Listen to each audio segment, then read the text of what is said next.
Hey guys, so I just wanted to do a very quick comparison here between the Sony Xperia XZ1 Compact and the Samsung Galaxy S8 to see, which is the faster device here. This is an Exynos 8895 Galaxy S8. Did come out about 6 months ago. Can Sony's latest phones keep up with the S8? That is the question here, because Samsung phones usually do slow down after time. So it'll be interesting to see. Obviously we are running Android Nougat still on Samsung. Don't think you're going to get a very fast Oreo update, but it does come with a bezel-less kind of infinity display here, which looks absolutely gorgeous, gotta say. Sony's looking a little bit out of date in terms of the bezels, but it is a very nice compact design. Obviously 4.6 inches. Versus I think 5.7 inches or something. Lots of display in the Samsung Galaxy S8, gotta say. So we have installed a few apps on both of them, and we're just going to see which is a quicker device here. Both of them have everything shut down and both are fully up to date. So let's go.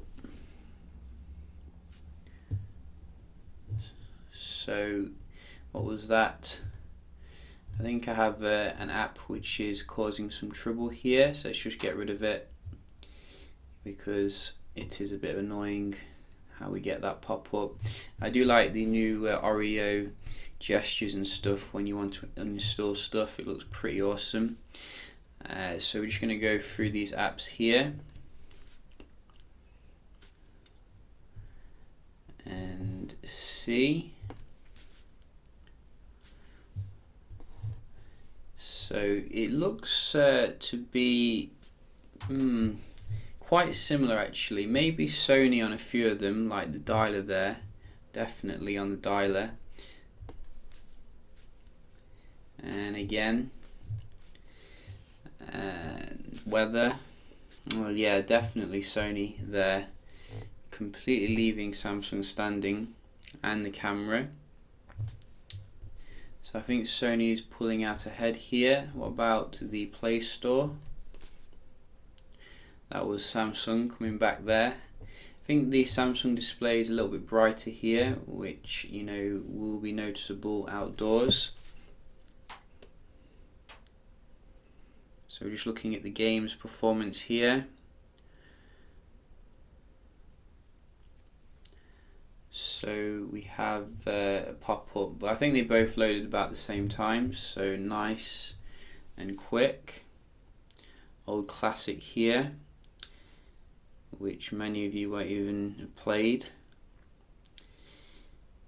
Oh, so which one am I going to load first here? I think that was Sony Boy again. So nice fast load there. Mario is winking at me, so I wanted to download it. Sure he wasn't winking before. And that was Samsung coming back. Very nice. So there's no conclusiveness here when it comes to the games. It looks a bit more mixed really. Samsung again. So I'm going to give the games I think a draw here when it comes to the load speed, while Sony taking a long time with that game. On the speed front, we're going to check out the Wi-Fi, see how they compare here. So both are on the same.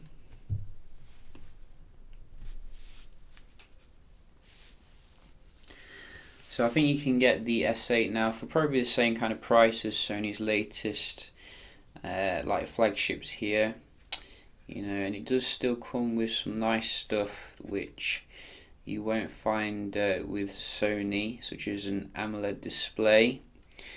We're also obviously getting, I think, 64 gigs internal storage here versus only 32 gigs. Both of them do support expandable storage though, which is good.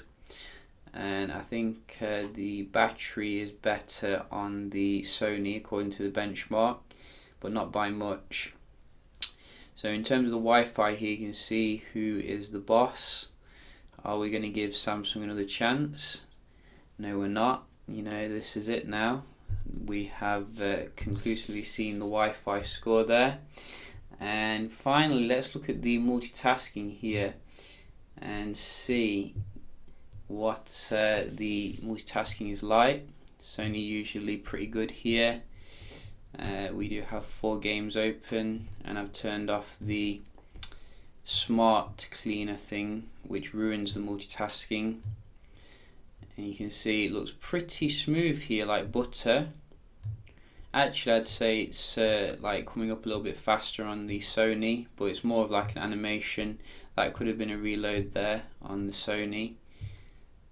And again, so we are seeing some reloading here when it comes to these basic apps. But the animation is quite quick, so you don't really notice it. I mean, it's much faster than the Samsung. Let's just try the games here. So you can see Sony a little bit quicker to go back in there, and every little nanosecond counts. When you're busy, you want to get into it as fast as possible. I mean, you can't discount how all this adds up. So very nice and buttery when it comes to your games. No reloads or anything, as you can see. So this is the first compact phone with 4 gigs of RAM now. So I think all the rest had only 3 gigs, and you can see it's really done well here in terms of that. Yeah, I think you can conclude here. In terms of the games, it was quite mixed, but I think the basic apps did go to Sony. Did we do a browsing test? I don't think we did, so let's just quickly do that. So we're just going to load a web page here, such as let's try BBC. Some people do like to see the that wasn't very fair, so let's just make it fair here and go to the same one. Go. So that was, I think, Samsung, but only just.